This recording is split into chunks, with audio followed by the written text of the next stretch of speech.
আম্মা জান আমাকে গর্ভে নিয়ে যে কষ্ট করেছেন, এই কষ্টের ভাগ কোনো পুরুষ কিয়ামত পর্যন্ত নিতে পারবে না। কত রাত আম্মা জান ঘুমাতে পারেন নাই, কত খানার প্লেট সামনে নিয়ে খানা খেতে পারেন নাই আমার কারণে। মা পেটে ব্যথা, বুকে ব্যথা, এই ব্যথার ঋণ কেমনে আদায় করবি রে যুবক? ওই মাকে যারা কষ্ট এখনো দাও, ওই মায়ের চোখের পানি এখনো যারা ফেলাও, ওই মায়ের কাছে সময়ে থাকতে গিয়ে ক্ষমা চা, বেয়াদবি করিস না। ওই মায়ের অবদান তোর জীবনটা কোরবান করে দিলেও হবে না রে যুবক। আম্মা জান আপনাদের এত মর্যাদা আল্লাহ দান করেছেন, কিয়ামতের ময়দানে আল্লাহ যদি জিজ্ঞাসা করেন, আমার দ্বীন ইসলাম নিয়ে যেই নবীরে পাঠাইলাম আমার বন্ধু আমার মুহাম্মদ, ওই মুহাম্মদ এত কষ্টে পড়িয়া দিনের দাওয়াত দিয়েছেন, আমার মুহাম্মদের সান্ত্বনা দেওয়ার জন্য কে হাত বাড়াইছো? আগে এসে দাঁড়াও। আমি কোটি কোটি মানুষের সামনে আজকে তার হাতে পুরস্কার দিব, কোটি কোটি মানুষের সামনে। একটা পুরুষ দাঁড়াতে পারবে না, সক্ষম হবে না, শক্তি হবে না। একজন নারী দাঁড়ায় বলবেন, ও আল্লাহ, তোমার বন্ধু মুহাম্মদের বিপদ কালে আমি নারী হাত বাড়াইয়া তোমার বন্ধুরে সান্ত্বনা দিয়া কালেমা পড়েছি, আমি খাদিজা। এরে আম্মা জানেরা, আপনাদের এত দাম, এত মর্যাদা। আল্লাহ যদি হাসরের ময়দানে জিজ্ঞাসা করে, দ্বীনের জন্য আমার বন্ধু মুহাম্মদ দান দান শহীদ করেছেন, বলো হাসরের ময়দানে আমি দেখতে চাই আমার বন্ধু মুহাম্মদের দ্বীন জিন্দা করতে গিয়া কে আগে কল্লা দিয়া দিছো বেঈমানের মোকাবেলায়। একটা পুরুষ দাঁড়াতে পারবে না, একজন নারী দাঁড়ায় যাবেন। একজন নারী দাঁড়ায় বলবেন, ও আল্লাহ, আপনার বন্ধু মুহাম্মদের দ্বীন দুনিয়ায় টিকে রাখাবার জন্য আমি কল্লা আগে দিয়েছি, আমি একজন নারী, সুমাইয়া রাদিয়াল্লাহু আনহা। এরে আম্মা জান, দ্বীনের জন্য আমার নবী জন্মভূমি থাকতে পারে নাই, মক্কা ছাড়িয়া মদিনায় গেলেন। চোখের পানি ছেড়ে কেঁদে কেঁদে নবী গভীর রাত মক্কা ছেড়ে মদিনার পথে দৌড়ায় আমার নবী। বাইতুল্লাহর গিলাফ ধরে কাঁদেন আর কয়, কাবা মনটা চায় জন্মভূমিতে থাকবো, মনে চায় না ছেড়ে যাই, কিন্তু আল্লাহর অর্ডার, আমার বংশের বেঈমানেরা থাকতে দেয় নাই, আমি বিদায় নিয়ে যাইতেছি। দ্বীনের জন্য হিজরত করার ফজিলত অনেক বেশি, অনেক বেশি, অনেক বেশি। এজন্য আল্লাহ যদি কিয়ামতের দিন জিজ্ঞাসা করেন, আমার দ্বীনের জন্য মুহাম্মদ হিজরত করেছে, আবু বকর হিজরত করেছে, বলো প্রথম হিজরত কে করছো? হাতটা দেখাও। কোটি মানুষের সামনে আমি আল্লাহ কিয়ামতে আজকে পুরস্কার দিব। একজন পুরুষ দাঁড়াতে পারবে না, একটা নারী দাঁড়াবে। সুবহানাল্লাহ। একজন নারী দাঁড়ায় বলবেন, হে আল্লাহ, তোমার বন্ধু মুহাম্মদের দ্বীন ইসলামের ঝান্ডা উঁচু রাখার জন্য আমি আমার জন্মভূমি ত্যাগ করে হিজরত করেছি। হিজরত করনেওয়ালা আমি একজন নারী, রুকাইয়া রাদিয়াল্লাহু আনহা, আমি মুহাম্মদের কন্যা।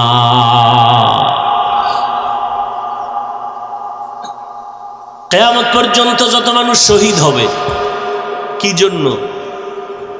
আওয়ামী লীগকে ক্ষমতায় বসানোর জন্য শহীদ, বিএনপিকে ক্ষমতায় নেওয়ার জন্য শহীদ, অমুক নেতারে চেয়ারে বসাবার জন্য শহীদ। হ্যাঁ, আল্লাহর দ্বীন দুনিয়াতে বাস্তবায়ন করার জন্য শহীদ হয়েছে। কিয়ামত পর্যন্ত যত মানুষ শহীদ হবে, ছাত্র জনতার আন্দোলনে শাহাদাতের পেয়ালা পান করেছেন। মুগ্ধ আমার ভাই, আবু সাইদ আমার ভাই সহ যারা শাহাদাত বরণ করেছেন, এরা যত সওয়াবের অধিকারী হবেন, প্রথম যিনি শহীদ হয়েছেন তার আমল নামায় একটা সওয়াব সবার পক্ষ থেকে চলে যাবে। কারণ প্রথম শহীদ একজন নারী, পুরুষ না নারী? নারীর মর্যাদা কমছে না বাড়ছে? কিন্তু যে সমস্ত লম্পট চরিত্রহীনেরা বলে নারীর সমান অধিকার চাই, এরা নারীর চূড়ান্ত দুশ্মন। এরে আম্মা জানেরা, আপনারা এত মর্যাদা কেন জানেননি? সারা রাতেই বয়ান করলে কি শেষ হবে? আপনাদের নামে আল্লাহ কোরআন শরীফে সূরা নাজিল করছেন, কি সূরা নিসা আছে না নাই? এই যারা বিয়ার পাগল, বিয়ে হয় না, এত মাইয়া কয় বউ হয় না, দুনিয়ার আকাম করলে ভাবি কেমনে আসলটাও আরবি। এই যারা চরিত্র নষ্ট করে অন্য সব চরিত্রের নারীদের উপরে চরিত্রের কালিমা লিপন করেছো, তোর কপালে ভালো বউ নাই, আছে জল্লাদ। হাসিস না, কথাটা খুব কঠিন, টের পাবি সময় মতো। ভালো একটা বউ না পাইলে আর সে গলায় ফাঁসি দিয়ে মরা ভালো। তো বউ পাবি না কেন? আল্লাহ তো রাখছে, পাবি না কেন? ওই যে আকাম করতেছো মোবাইলে, এজন্য আল্লাহ বেজার হয়ে যাইতেছে।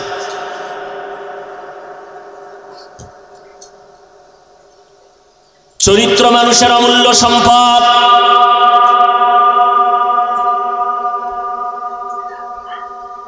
এরে আল্লাহর গোলাম, ভালো করে বুঝো, যেই সমস্ত যুবক বলে আমি ভালো পাত্রী চাই, নেককারিনী একটা মেয়ে চাই, নামাজি কোরআন পড়নেওয়ালা কন্যা চাই, পাই না, বয়স আমার চলে যাইতেছে, বিয়া হয় না। ওলামায়ে কেরাম কয় প্রতিদিন ফজরের নামাজ পড়িয়া সূরা নিসা পড়, নিসা সূরাটা পড়, নেককারিনী বিবির সন্ধান আল্লাহ ব্যবস্থা করে দিবেন। সূরা নিসা নারীদের নামের সূরা। আবার জমিনের মধ্যে একজন নারীর নাম নিয়ে আল্লাহ পাক আলাদা সূরা নাজিল করেছেন। নাম কি? সূরা মারিয়াম। ঈসা নবীর মা মারিয়ামের নামে সূরা আল্লাহ দিলেন। কে সে মারিয়াম? যে ঈসা নবীকে আল্লাহ দুনিয়ায় পাঠাইছেন, কোনো বাবা ছিল না। মারিয়ামের উপর অত্যাচার, এই মারিয়াম এই ছেলে কই পাইছো? বাবা সারা সন্তান এটা কেমনে হয়? এই নিয়ে কিলেকিলি করে দুই দল। একদল কয় যেহেতু ঈসার বাবা নাই, আল্লাহই তার বাবা। আর এক দল কয় যেহেতু ঈসার কোনো বাবা নাই, অতএব ঈসা যারও সন্তান। নাউজুবিল্লাহ।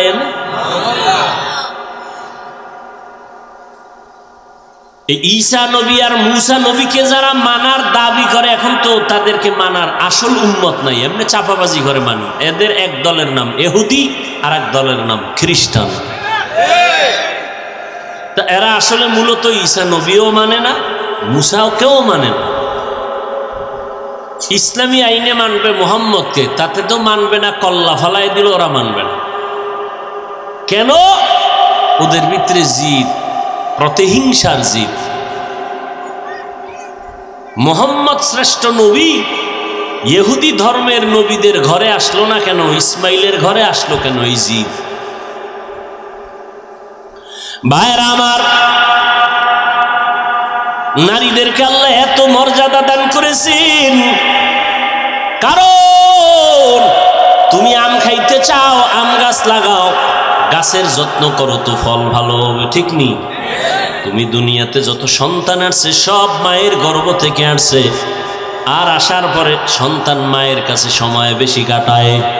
মা আর বাবার তুলনায় সন্তান মায়ের থেকে আদর্শ শিখে বেশি, কারণ বাবায় সময় দিতে পারে না, সন্তান মায়ের কাছে থাকে, মা সময় দেয়, মাকে ফলো করে।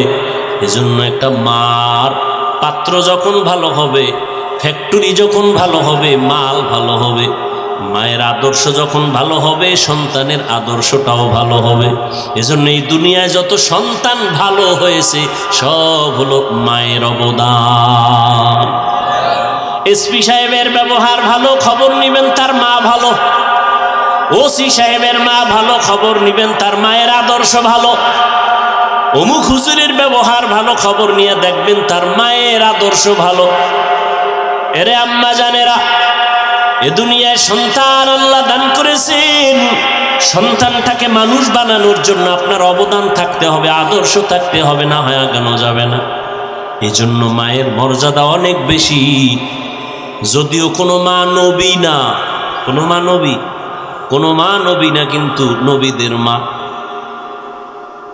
কিয়ামতের ময়দানে কঠিন সময়ে মা বাবার পরিচয় দিবে না, সন্তানের পরিচয় দিবে না, কেউ কাউকে আপন বলে ডাকবে না। ওই সময় জান্নাতের 8টা দরজা খোলা হয়ে যাবে, 4 জন মহিলাকে ডাকবে, আসো তোমগো হিসাব লাগবে না, ঢুকে যাও।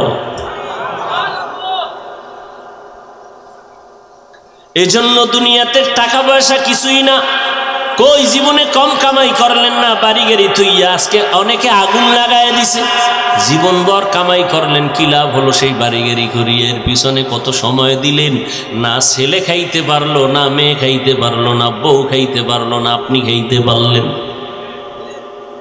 এই সম্পদ দিয়া লাভ নাই। এই বিল্ডিং বাদ দিয়া টিনের ঘর ভালো। কি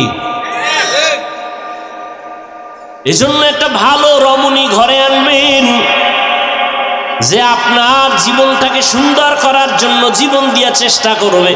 যেই মহিলা ঘরে আসিয়ে বলবে তোমার বেতন যে কয় টাকা, ওই টাকা আনবার 1টা টাকা বাড়তি আনলে আমাকে আলাদা হিসাব দিতে হবে, বাড়তি টাকা কোথা থেকে এনেছ। প্রত্যেকটা মা যদি ঘরের মধ্যে স্বামীর মাসের টাকা হিসাব নেয়, কোন স্বামী হারাম টাকা ঘরে ঢুকাইতে সাহস পাবে না।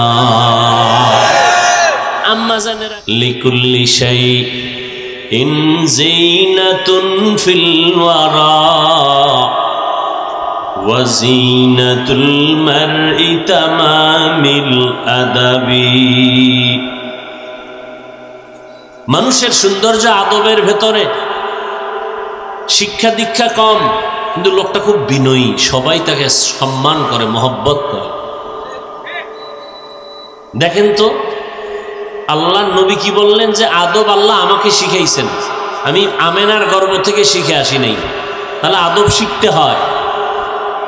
একজন বুজুর্গকে জিজ্ঞেস করা হলো, ও বুজুর্গ তুমি আদব শিখছো কই? কয় বেয়াদব থেকে। বেয়াদব যা করে আমি তা করি না। বেয়াদব বাম হাতে পানি পান করে, আমি বাম হাতে করি না, কারণ এটা আদব না বেয়াদবি? বেয়াদবি। যেই জিনিস যেইভাবে করা উচিত, যেই কাজ যেইভাবে করা প্রয়োজন, ওইভাবে না করাটা বেয়াদবি। যেই জিনিসটা যেখানে রাখা উচিত ওখানে না রাখা বেয়াদবি। বুঝেন না কথা? টুপি রাখবে কই, মাথায় না পায়ের নিচে?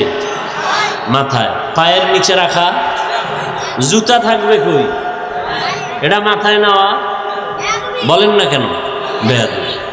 প্রত্যেকটা জিনিসের একটা আদব আছে। পানি পান করার আদব, জুতা পরিধান করার আদব। আদবের আর এক নাম সুন্নত। বলেন আদবের আর এক নাম সুন্নত। ডান হাতে আপনি পানি পান করবেন, ডান হাতে খানা খাবেন, ডান পা আগে ঢুকবে জুতায়, আদব, এটাই সুন্নত। বাম হাতে কিছু পান করা, কিছু খাওয়া বেয়াদবি, সুন্নতের খেলাফ। আর এটা শিখতে হয়। নবী যদি শিখেন, আমি কেন পারবো না? কথা বলার মধ্যে আদব। বলে কি আদব? 1 নাম্বার আদব, কথা বলার আগে সালাম দাও। কথা বলার আগে সালাম দাও। একজনের সাথে মোবাইলে কথা বলবেন, আগে কি? তারপরে কালাম, তারপরে কালাম। আপনারা কি আগে সালাম দেন? আমি দেই না। সালামকে জবাই করেছে পৃথিবীর আন্তর্জাতিক চক্রান্ত মোবাইলের মাধ্যমে, হ্যালো শব্দ দিয়ে সালামকে জবাই করেছে, হ্যালো। আপনি যদি আজকে শুধু একটা সুন্নতকে চালু করেন, যে আমি সালাম দিব এবং জবাব না দিলে কথা বন্ধ, ও যতবার বলবে হ্যালো সালাম আলাইকুম, ও বলবে হ্যালো সালাম আলাইকুম, হ্যালো সালাম আলাইকুম, জীবনের তরে আজকের শিক্ষা পাবে, মৃত্যু পর্যন্ত এই শিক্ষা ভুলবে না। সালাম দেন না, দেয় কারে জানেননি? যারে নিষেধ এরে দেয়। উল্টা মিস কল পাইছে আরে সালাম দেয়। মা বাবাকে সালাম দেয় না, লজ্জা লাগে। ভাই ভাইকে সালাম দেয় না, লজ্জা লাগে। সালাম দেয় বেগানাকে, গানাকে না। লিকুল্লি শাইইন জিনাতুন ফিল ওয়ারা ওয়া জিনাতুল মারই তামামিল আদাবি। বয়ান তো জীবনে কম শুনলেন না। বাংলাদেশের মানুষ যেই পরিমাণ বয়ান শুনে, পৃথিবীর আর কেউ এই পরিমাণ বয়ান শুনবে কি করে? বয়ান করারই কোনো অনুমতি নেই, ময়দানে বয়ানের অনুমতি নাই, দীর্ঘ টাইম বয়ান নাই। বাংলাদেশে এত বয়ান, দাওয়াত ও তাবলীগের মাধ্যমে বয়ান, পীর মাশায়েখদের পবিত্র জবানে বয়ান, জুমার দিন খতিব সাহেবদের জবানে বয়ান। আমরা উলামায়ে কেরাম মানুষের দ্বারে দ্বারে ঘুরে বয়ান করি, আবার মোবাইলে সে বয়ানগুলো ডাউনলোড করে আপনারা শুনেন।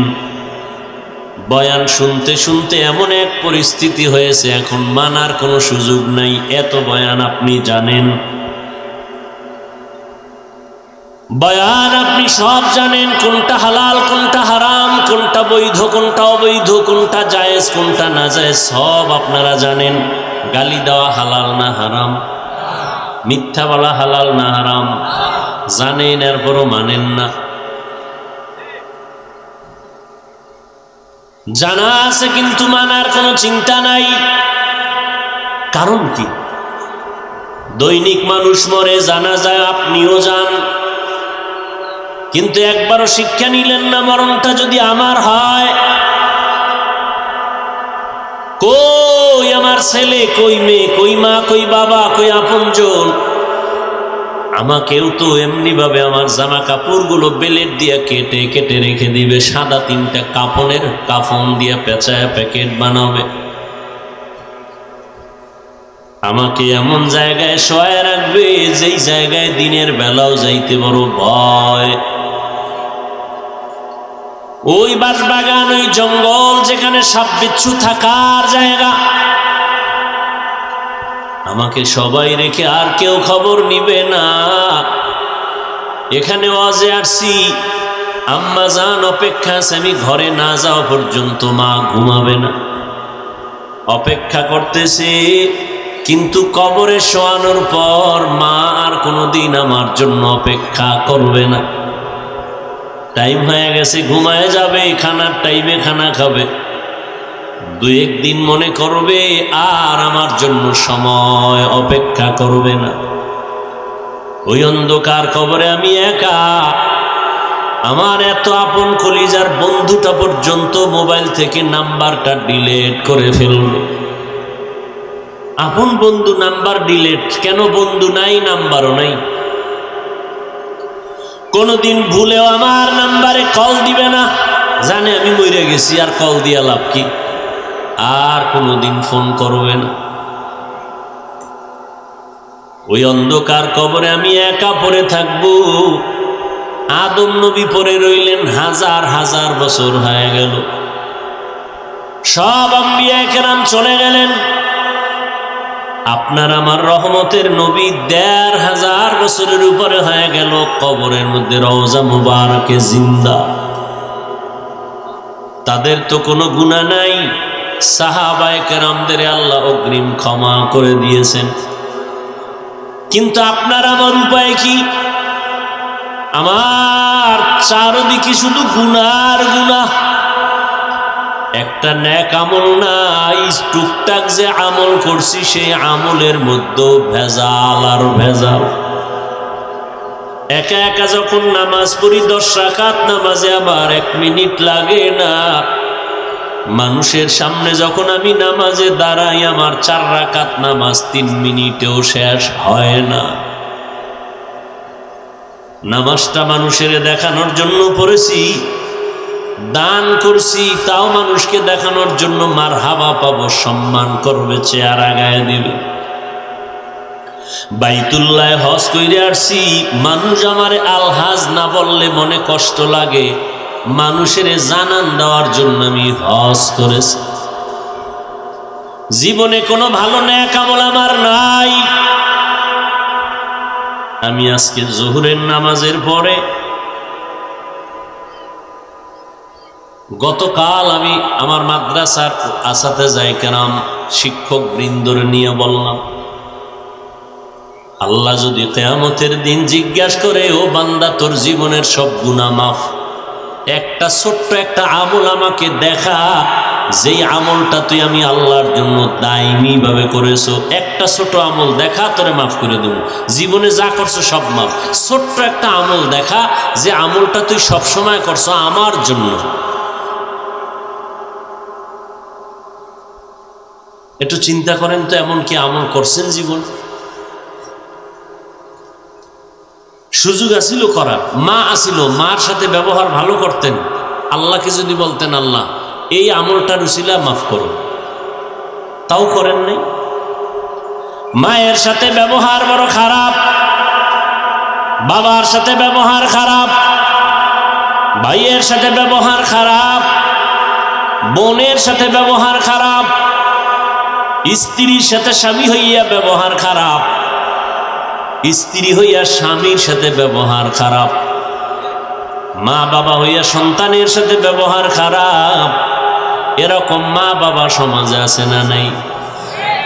সন্তানের সামনে মা বাবা অকথ্য ভাষায় গালাগালি করে আর ঝগড়া করে, সন্তান এগুলো শিখা শিখা ঝগড়া আর গালি শিখে। এজন্য নবী বলেন, মান তাওয়াযা লিল্লাহ রাফাআহুল্লাহ, যে নিজে আল্লাহর জন্য ছোট হইয়া যায়, আল্লাহ তার মর্যাদা বাড়ায়া দেন।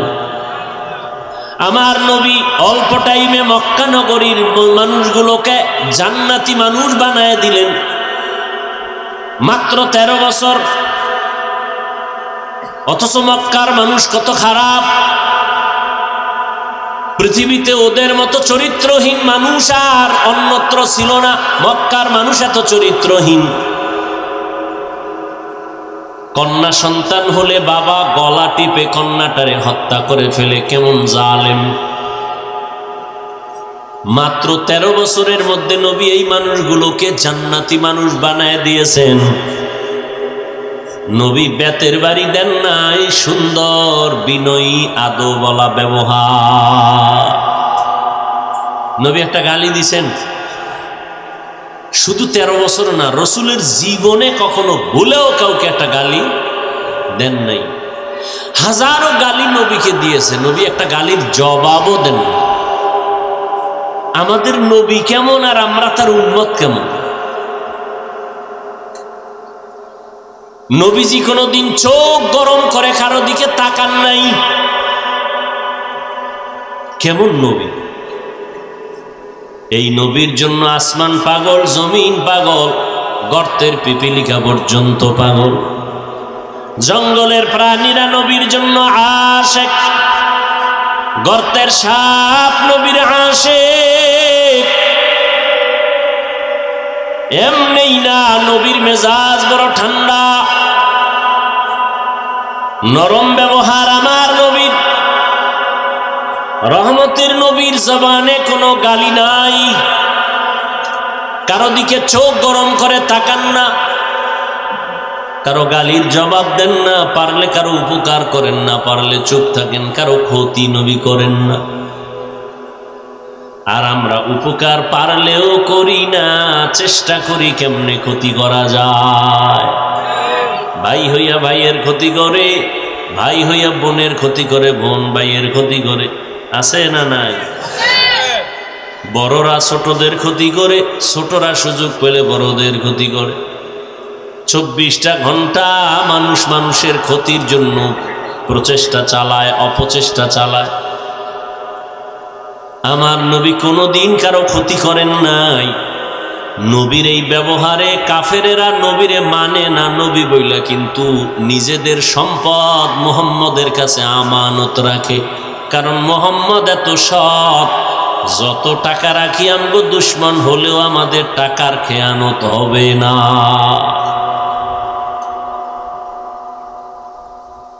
এত বয়ান চলতেছে, আমলের পরিবর্তন কই? হ্যাঁ, একটা মানুষের জানাজা দিয়ে আসছে, আইসাই রাস্তায় বিড়ি শুরু, মাত্র জানাজা দিয়ে আইসা বিড়ি টান, আছে না নেই?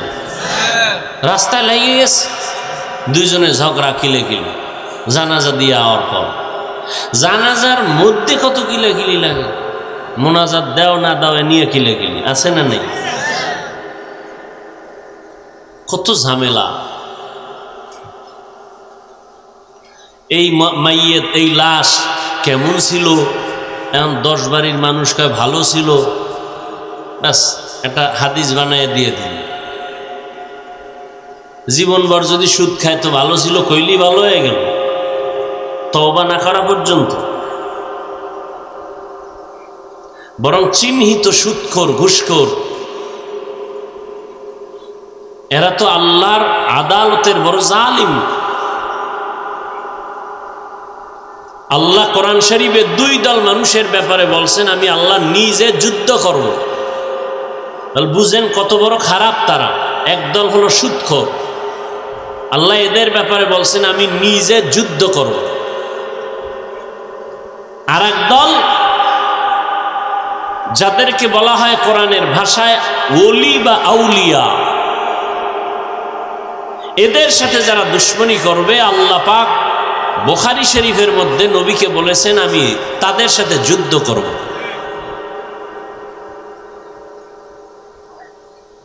এত বয়ানের পরেও কেন পরিবর্তন নাই আমাদের?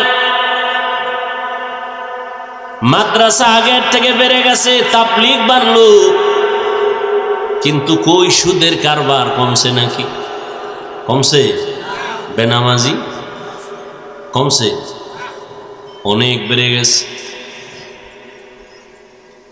মাদ্রাসা বাড়লো, ওয়াজ মাহফিল বাড়লো, পীর মুরিদি বাড়লো, তাবলীগ বাড়লো, মসজিদ বাড়লো, তারপরেও কিন্তু নেক আমলের রাস্তা বড় দুর্বল হয়ে গেছে। এর একমাত্র কারণ বয়ান শুনি, বয়ান করি, কিন্তু আসল আল্লাহর আযাবের ভয় আপনার আমার অন্তরে নাই। এই জন্য আল্লাহ বারবার বারবার কোরআন শরীফের মধ্যে বয়ান করেন, আমাকে ভয় করো, আমাকে ভয় করো, আমাকে ভয় করো। ইয়া আইয়ুহাল্লাযীনা আমানুত্তাকুল্লাহ, ও মুমিন। কোন বেঈমানকে আল্লাহ বলেন নাই, মুমিনকে বললেন আমাকে ভয় কর। কারণ ছাত্র যদি শিক্ষকের ভয় না করে, কোনোদিন ওই ছাত্র শিক্ষকের সামনে ভালো আচরণ করার সুযোগ পাবে না। সন্তান যদি মা বাবাকে ভয় না করে, কোনোদিন মা বাবার সামনে সন্তান অন্যায় করতে দ্বিধা করবে না। যেই সন্তান মা বাবাকে ভয় করে চলে, ওই সন্তান মা বাবার সামনে অপরাধ করে না। যেই ছাত্র শিক্ষকের অন্তর থেকে ভয় করে, ওই ছাত্র কখনো শিক্ষকের সামনে অন্যায় করে না। ঠিক যেই মানুষগুলো আমার আল্লাহর আযাবের ভয় অন্তরে জমা রাখিয়া চলবে, ওই বান্দা দুনিয়ার কোনো লোভে পড়ে গুনার কাছেও যাবে না। কারণ আযাবের ভয়, শাস্তির ভয়। হ্যাঁ, আপনি এত বয়ান জানেন, শুনেন, অথচ আপনি আজকে ফজর পড়েন নাই, জোহর পড়েন নাই, আসর পড়েন নাই, মাগরিব পড়েন নাই, এশার নামাজ মাঠে হয়েছে, অনেকে নামাজ পড়েনি। আমি আল্লাহর ভয়ে টুপি ফালাইতে চাই না। আর আপনিও মুসলমান, আপনি আল্লাহর গোলাম, আপনি আখিরি নবীর উম্মত, আপনি টুপি মাথায় দিতেই চান না। আমার গলায় চুরি লাগবে, কখনো দাড়ি কাটতে চাই না। আর আপনার পাও ধইরা বুঝানোর পরও আপনি দাড়ি রাখতেই চান না। বিষয়টা কি? আপনিও মুসলমান, আমিও মুসলমান, আপনার আল্লাহ আমার আল্লাহ এক, আপনার নবী আমার নবী এক, আপনার কোরআন আমার কোরআন এক, আপনার ধর্ম আমার ধর্ম এক, আপনার কাবা আমার কাবা বলেন আলাদা। তাহলে আপনি কেন দাড়ি রাখবেন না? আমি কেন আপনাকে দাড়ির বয়ান করা লাগবে? বলেন তাহলে আমি কি ভুলের মধ্যে আছি, নাকি আপনি সঠিক, নাকি আপনি ভুলের মধ্যে আছেন আমি সঠিক? সমাধানে আসেন তাড়াতাড়ি। যদি বলেন দাড়ির কামাই আমরা সঠিক, দলিল দেখান কোরআন হাদিস থেকে। আমিও দাড়ি কেটে ফেলবো। ঝামেলা কমায় দেন তাড়াতাড়ি। কোরআন হাদিসের দলিল চাইলাম কেন? কারণ দুনিয়াতে সব কিতাবে ভুল আছে, আমার আল্লাহর কিতাব আর হাদিসের মধ্যে কোনো ভুল নাই। আছে? থাকলে এখন কোরআন শরীফ জ্বালায় দিল, এখন দাড়ি কেটে ফেলবো, আল্লাহর বিরুদ্ধে বয়ান শুরু করবো যে আল্লাহ নাই। আমগো সব কথার মূল পুঁজি কোরআন শরীফ। ওই কোরআন সত্য, আমাদের বয়ান সত্য। আল্লাহ আছেন সত্য, গুনাহগারেরা জাহান্নামে যাবে সত্য, নেক আমলওয়ালারা জান্নাতে যাবে তাও সত্য। বাস, আমিও মুসলমান, আপনিও মুসলমান। কেন আপনাকে পাও ধরে বয়ান করতে হবে? করার পরেও কেন আপনি নামাজ পড়বেন না বলেন? আমি মরিয়া গেল নামাজ সারি না, সারার কোনো সুযোগ নাই। কষ্ট হলেও দাঁড়াইয়া না পারলে বৈশা নামাজ পড়ি, বৈশা যদি না পারি অসুস্থ হয়ে গেলে শুয়ে শুয়ে হলেও নামাজ আদায় করি। আপনি সুস্থ আছেন, আপনি কেন নামাজ পড়বেন না? আজান হলে তাড়াতাড়ি মসজিদে দৌড়াই, আপনি কেন মসজিদে যেতে চান না? কারণটা কি? আমরা বেগানা দেখলে চোখ অন্যদিকে ঘুরায় নেই, পর্দা করার চেষ্টা করি। আপনি কেন পর্দা করতে চান না? আমি টুপি ফেলতে চাই না আর আপনি টুপি দিতে চান না। আমি দাড়ি রাখতে চাই, কাটতে চাই না, আপনি দাড়ি রাখতে চান না। কারণটা কি একটু বলেন?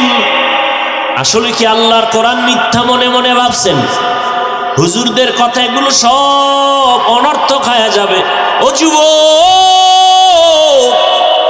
আল্লাহ বিবেক দিছে, কুত্তা শুয়ারের আল্লাহ ভালো মন্দ যাচাই করার বিবেক দেয় নাই।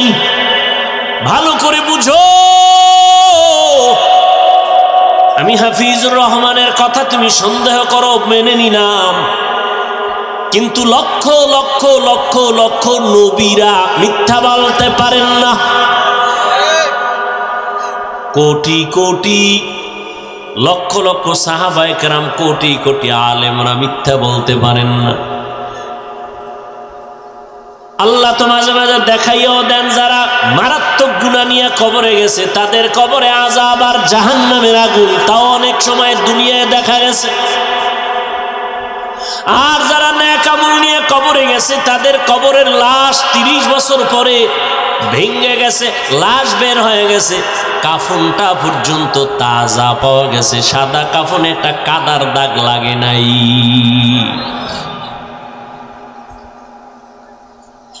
ও আল্লাহর বান্দারা, মাঝে মাঝে আল্লাহকে চিনো না, চিনার জন্য, আল্লাহর ভয় অন্তরে রাখার জন্য পঙ্গু হসপিটালে যাইও। কোন হসপিটাল? পঙ্গু হসপিটালে যাইও। ওখানে গেলে দেখবা আল্লাহ যে একজন আছেন বুঝা যাইব। ওখানে তোমার মতো আমার মতো কত বান্দা কাঁদতেছে, কারো হাত নাই, কারো পা বাঁকা হয়ে গেছে, কারো ঘাড় বাঁকা হয়ে গেছে। আল্লাহকে দেখার জন্য বান্দা মাঝে মাঝে যাইও, দেখিও আমার মাওলা পাকের কুদরত কেমন। ও পর্দার আড়ালের আম্মা জানেরা, আপনাদের মতো কত মা এই এলাকায় খুঁজলে দেখবেন এখনো আছে, তারা পর্দা করে, 5 ওয়াক্ত নামাজ পড়ে, রাতের গভীরে তাহাজ্জুদও পড়ে। নাই? আম্মা জান, আপনি কেন পারবেন না? আপনিও মা, আম্মা জান আয়েশা রাদিয়াল্লাহু তাআলা আনহাও নবীর স্ত্রী একজন মা। আপনি তো তাদের মতোই দামি নারী। এরে আম্মা জান খাদিজা রাদিয়াল্লাহু তাআলা আনহার মতো আপনিও তো দামি একজন নারী। ইসলাম নারীর এত পরিমাণ সম্মান দিয়েছে, দুনিয়াতে কোনো তন্ত্র মন্ত্র, কোনো ব্যক্তি, কোনো নেতা নেত্রী এত সম্মান দিতে পারে? নারীদের সম্মান দিয়েছে ইসলাম। সমান অধিকারের নামে যারা স্লোগান দিয়েছে, এরা নারীর সম্মান দিতে পারে না, বরং নারীদের করেছে অপমান। আল্লাহ নারীর মর্যাদা পুরুষের সমান দিছে না বেশি? যারা সমান করতে চায় এরা নারীর দুশ্মন, এরা নারীর দুশ্মন। আল্লাহ দিছেন বেশি, তুমি সমান করবা কেন? কারণ নারী সৃষ্টিগতভাবেই দুর্বল, মেধার ক্ষেত্রেও নারীরা দুর্বল। এরপরে পুরুষের থেকে নারী কষ্ট করে বেশি, বাচ্চা গর্ভে নাই কষ্ট। পুরুষ যদি আজীবন রড আর সিমেন্ট ফ্যাক্টরিতে কাজ করে কোনোদিন নারীর এই কষ্টের সমান হবে না। আম্মা জান আমাকে গর্ভে নিয়ে যে কষ্ট করেছেন, এই কষ্টের ভাগ কোনো পুরুষ কিয়ামত পর্যন্ত নিতে পারবে? পারবে? পারবে না। কত রাত আম্মা জান ঘুমাতে পারেন নাই, কত খানার প্লেট সামনে নিয়ে খানা খেতে পারেন নাই আমার কারণে। মা পেটে ব্যথা, বুকে ব্যথা, এই ব্যথার ঋণ কেমনে আদায় করবি রে যুবক? ওই মাকে যারা কষ্ট এখনো দাও, ওই মায়ের চোখের পানি এখনো যারা ফেলাও, ওই মায়ের কাছে সময় থাকতে গিয়ে ক্ষমা চা, বেয়াদবি করিস না। ওই মায়ের অবদান তোর জীবনটা কোরবান করে দিলেও হবে না রে যুবক। আম্মা জান আপনাদের এত মর্যাদা আল্লাহ দান করেছেন, কিয়ামতের ময়দানে আল্লাহ যদি জিজ্ঞাসা করেন আমার দ্বীন ইসলাম নিয়ে যেই নবীরে পাঠাইলাম আমার বন্ধু আমার মুহাম্মদ, ওই মুহাম্মদ এত কষ্টে পড়িয়া দিনের দাওয়াত দিয়েছেন, আমার মুহাম্মদের সান্ত্বনা দেওয়ার জন্য কে হাত বাড়াইছো? আগে এসে দাঁড়াও। আমি কোটি কোটি মানুষের সামনে আজকে তার হাতে পুরস্কার দিব, কোটি কোটি মানুষের সামনে। একটা পুরুষ দাঁড়াতে পারবে না, সক্ষম হবে না, শক্তি হবে না। একজন নারী দাঁড়ায় বলবেন ও আল্লাহ, তোমার বন্ধু মুহাম্মদের বিপদ কালে আমি নারী হাত বাড়াইয়া তোমার বন্ধুরে সান্ত্বনা দিয়া কালেমা পড়েছি, আমি খাদিজা। এরে আম্মা জানেরা আপনাদের এত দাম, এত মর্যাদা। আল্লাহ যদি হাসরের ময়দানে জিজ্ঞাসা করে দ্বীনের জন্য আমার বন্ধু মুহাম্মদ দান দান শহীদ করেছেন, বলো হাসরের ময়দানে আমি দেখতে চাই আমার বন্ধু মুহাম্মদের দ্বীন জিন্দা করতে গিয়া কে আগে কল্লা দিয়া দিছো বেঈমানের মোকাবেলায়। একটা পুরুষ দাঁড়াতে পারবে না, একজন নারী দাঁড়ায় যাবেন। একজন নারী দাঁড়ায় বলবেন ও আল্লাহ, আপনার বন্ধু মুহাম্মদের দ্বীন দুনিয়ায় টিকে রাখাবার জন্য আমি কল্লা আগে দিয়েছি, আমি একজন নারী সুমাইয়া রাদিয়াল্লাহু আনহা। এরে আম্মা জান, দ্বীনের জন্য আমার নবী জন্মভূমি থাকতে পারে নাই, মক্কা ছাড়িয়া মদিনায় গেলেন। চোখের পানি ছেড়ে কেঁদে কেঁদে নবী গভীর রাত মক্কা ছেড়ে মদিনার পথে দৌড়ায় আমার নবী। বাইতুল্লাহর গিলাফ ধরে কাঁদেন আর কয় কাবা মনটা চায় জন্মভূমিতে থাকবো, মনে চায় না ছেড়ে যাই, কিন্তু আল্লাহর অর্ডার। আমার বংশের বেঈমানেরা থাকতে দেয় নাই, আমি বিদায় নিয়ে যাইতেছি। দ্বীনের জন্য হিজরত করার ফজিলত অনেক বেশি, অনেক বেশি, অনেক বেশি। এজন্য আল্লাহ যদি কিয়ামতের দিন জিজ্ঞাসা করেন আমার দ্বীনের জন্য মুহাম্মদ হিজরত করেছে, আবু বকর হিজরত করেছে, বলো প্রথম হিজরত কে করছো? হাতটা দেখাও। কোটি মানুষের সামনে আমি আল্লাহ কিয়ামতে আজকে পুরস্কার দিব। একজন পুরুষ দাঁড়াতে পারবে না, একটা নারী দাঁড়াবে। সুবহানাল্লাহ। না একজন নারী দাঁড়ায় বলবেন হে আল্লাহ, তোমার বন্ধু মুহাম্মদের দ্বীন ইসলামের ঝান্ডা উঁচু রাখার জন্য আমি আমার জন্মভূমি ত্যাগ করে হিজরত করেছি। হিজরত করনেওয়ালা আমি একজন নারী রুকাইয়া রাদিয়াল্লাহু আনহা, আমি মুহাম্মদের কন্যা।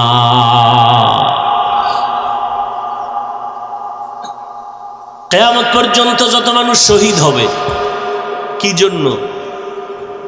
আওয়ামী লীগকে ক্ষমতায় বসানোর জন্য শহীদ, বিএনপিকে ক্ষমতায় নেওয়ার জন্য শহীদ, অমুক নেতারে চেয়ারে বসাবার জন্য শহীদ। হ্যাঁ, আল্লাহর দ্বীন দুনিয়াতে বাস্তবায়ন করার জন্য শহীদ হয়েছে। কিয়ামত পর্যন্ত যত মানুষ শহীদ হবে, ছাত্র জনতার আন্দোলনে শাহাদাতের পেয়ালা পান করেছেন মুগ্ধ আমার ভাই, আবু সাইদ আমার ভাই সহ যারা শাহাদাত বরণ করেছেন, এরা যত সওয়াবের অধিকারী হবেন। প্রথম যিনি শহীদ হয়েছেন তার আমল নামে একটা সওয়াব সবার পক্ষ থেকে চলে যাবে, কারণ প্রথম শহীদ একজন নারী। পুরুষ না নারী? নারীর মর্যাদা কমছে না বাড়ছে? কিন্তু যে সমস্ত লম্পট চরিত্রহীনেরা বলে নারীর সমান অধিকার চাই, এরা নারীর চূড়ান্ত দুশ্মন। এরে আম্মা জানেরা, আপনারা এত মর্যাদা কেন জানেননি? সারা রাতেই বয়ান করলে কি শেষ হবে? আপনাদের নামে আল্লাহ কোরআন শরীফে সূরা নাজিল করছেন,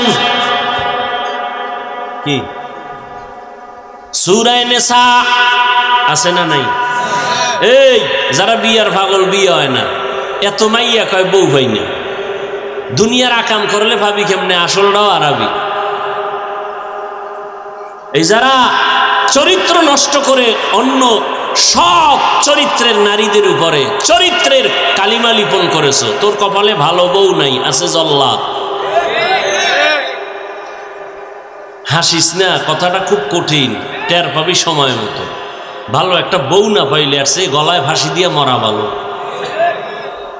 তো বউ পাবি না কেন? আল্লাহ তো রাখছে, পাবি না কেন? ওই যে আকাম করতেছো মোবাইলে,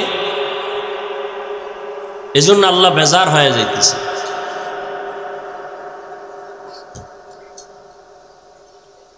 চরিত্র মানুষের অমূল্য সম্পদ।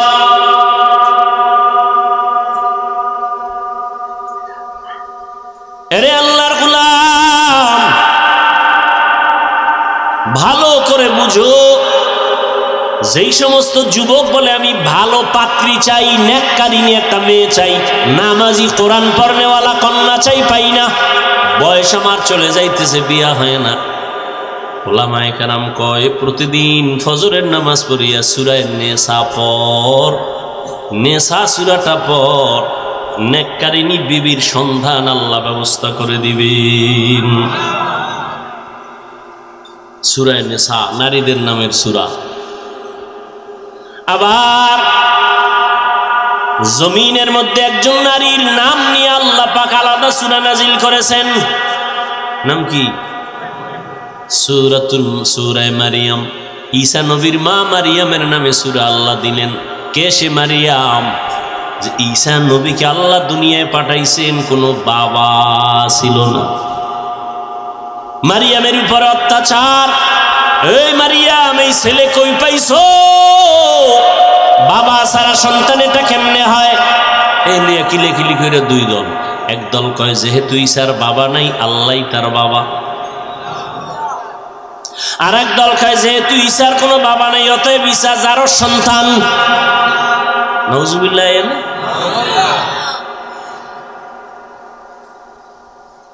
ঈসা নবী আর মুসা নবীকে যারা মানার দাবি করে, এখন তো তাদেরকে মানার আসল উম্মত নাই, এমনি চাপাবাজি করে মানি। এদের এক দলের নাম ইহুদি, আর এক দলের নাম খ্রিস্টান। তা এরা আসলে মূলত ঈসা নবীও মানে না, মুসাও কেউ মানে না। ইসলামী আইনে মানবে মুহাম্মদকে, তাতে তো মানবে না। কল্লা ফালাই দিল, ওরা মানবে না। কেন? ওদের ভিতরে জিদ, প্রতিহিংসার জিদ। মুহাম্মদ শ্রেষ্ঠ নবী, ইহুদি ধর্মের নবীদের ঘরে আসলো না কেন? ইসমাইলের ঘরে আসলো কেন? এই জিদ। ভাইরা আমার,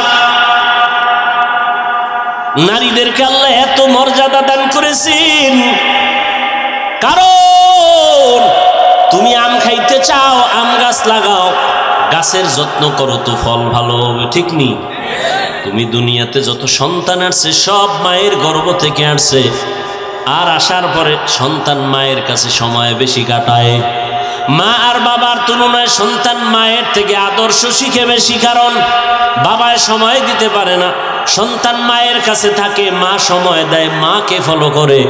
এজন্য একটা মার পাত্র যখন ভালো হবে, ফ্যাক্টরি যখন ভালো হবে, মাল ভালো হবে। মায়ের আদর্শ যখন ভালো হবে, সন্তানের আদর্শটাও ভালো হবে। এজন্য এই দুনিয়ায় যত সন্তান ভালো হয়েছে সব হলো মায়ের অবদান। এসপি সাহেবের ব্যবহার ভালো, খবর নিবেন তার মা ভালো। ওসি সাহেবের মা ভালো, খবর নিবেন তার মায়ের আদর্শ ভালো। অমুক হুজুরের ব্যবহার ভালো, খবর নিয়ে দেখবেন তার মায়ের আদর্শ ভালো। এরে আম্মা জানেরা, এ দুনিয়ায় সন্তান আল্লাহ দান করেছেন, সন্তানটাকে মানুষ বানানোর জন্য আপনার অবদান থাকতে হবে, আদর্শ থাকতে হবে, না হয় আগানো যাবে না। এই জন্য মায়ের মর্যাদা অনেক বেশি। যদিও কোনো মা নবী না, কোনো মা নবী না, কিন্তু নবীদের মা। কিয়ামতের ময়দানে কঠিন সময়ে মা বাবার পরিচয় দিবে না, সন্তানের পরিচয় দিবে না, কেউ কাউকে আপন বলে ডাকবে না। ওই সময় জান্নাতের 8টা দরজা খোলা হয়ে যাবে, 4 জন মহিলাকে ডাকবে, আসো তোমাকে হিসাব লাগবে না, ঢুকে যাও। এজন্য দুনিয়াতে টাকা পয়সা কিছুই না। কই জীবনে কম কামাই করলেন না, বাড়ি গাড়ি থুইয়া আজকে অনেকে আগুন লাগায় দিছে। জীবনভর কামাই করলেন, কি লাভ হলো সেই বাড়ি গাড়ি করিয়ে? এর পিছনে কত সময় দিলেন, না ছেলে খাইতে পারলো, না মেয়ে খাইতে পারলো, না বউ খাইতে পারলো, না আপনি খাইতে পারলেন। এই সম্পদ দিয়া লাভ নাই, এই বিল্ডিং বাদ দিয়া টিনের ঘর ভালো। কি এজন্য একটা ভালো রমণী ঘরে আনবেন, যে আপনার জীবনটাকে সুন্দর করার জন্য জীবন দিয়ে চেষ্টা করবে। যেই মহিলা ঘরে আসিয়া বলবে তোমার বেতন যে কয় টাকা, ওই টাকা আনবার 1টা টাকা বাড়তি আনলে আমাকে আলাদা হিসাব দিতে হবে, বাড়তি টাকা কোথার থেকে এনেছ। প্রত্যেকটা মা যদি ঘরের মধ্যে স্বামীর মাসের টাকা হিসাব নেয়, কোন স্বামী হারাম টাকা ঘরে ঢুকাইতে সাহস পাবে না। আম্মা জানেরা কয় আরো আনো, আরো আনো। এত বয়ানের পরেও কেন আমাদের পরিবর্তন নাই, দিল নরম নাই, চোখে পানি নাই? একমাত্র কারণ আল্লাহর আযাবের ভয় নাই। এ কারণে আপনি টুপি মাথায় না দিতে চান না, আর আমি টুপি ছাড়া চলতে চাই না। আপনি দাড়ি রাখতে চান না, আমি দাড়ি কাটতে চাই না। আল্লাহর ভয়, কখন জানি মরণ হয়ে যাবে। আল্লাহর কোরআন সত্য, গুনাহ নিয়ে কবরে গেলে আযাব হবে।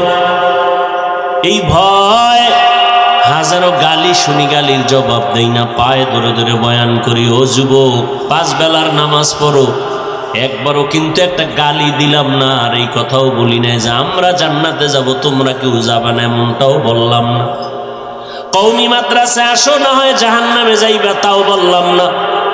স্কুল কলেজ বাদ দিয়ে সবাই হুজুর হইয়া যাও, তাও বললাম না। তাবলীগ করো, চরমনাই যাও, তাও বললাম না।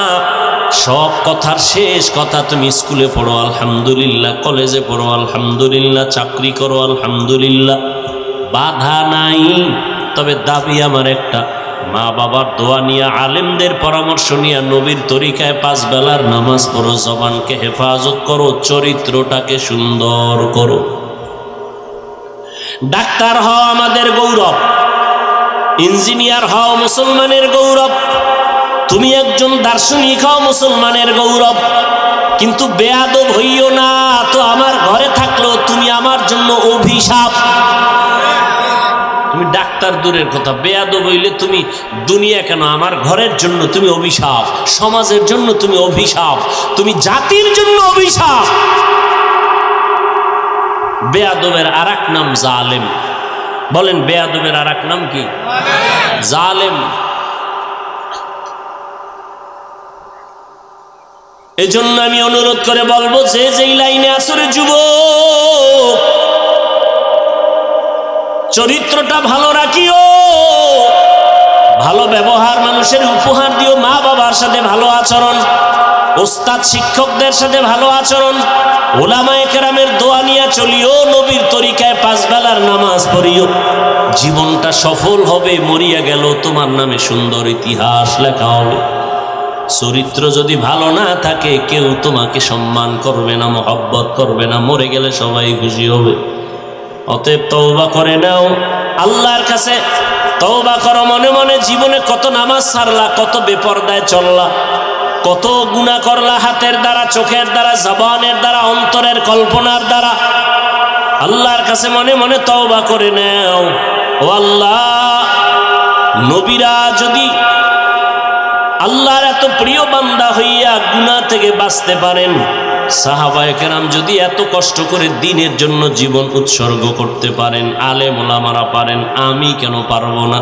আমি তো মুসলমান, আমার পরিচয় আমি আখিরি নবীর উম্মত, আমার পরিচয় আমি একজন ইমানদার মুমিন, আমার পরিচয় আমি একজন আল্লাহর নবীর আখিরি নবীর উম্মত, আমার পরিচয় আমি একজন মুসলমানের সন্তান, আমার পরিচয় আমি একজন উলামায়ে কেরামের বন্ধু। অতএব আর নামাজ ছাড়া যাবে না, বেপরদায় চলা যাবে না, দাড়ি কাটা যাবে না। তবে এটাও সত্য কথা, সবার কপালে তওবা নসিব হবে না, সবাই তওবার দরজাও খুঁজে পাবে না। আল্লাহ যাদের কবুল করবেন, যারা দিল থেকে তওবার নিয়ত করবে, আল্লাহ তাদের জন্য রাস্তা খুলে দিবেন। এখনো যাদের সময় আছে তওবার নিয়ত করো। মরিয়া গেলে আর নামাজ ছাড়বা না, বেপরদায় চলবা না, মা বাবাকে কষ্ট দিবা না, নবীর তরিকার বাহিরে চলবা না। তওবা করার মতো যদি কারো অন্তর তৈরি হয়, খাঁটি নিয়ত থাকে, মুনাফিকি না থাকে, তওবার নিয়তে দুটো হাত আমার আল্লাহকে দেখায় দাও।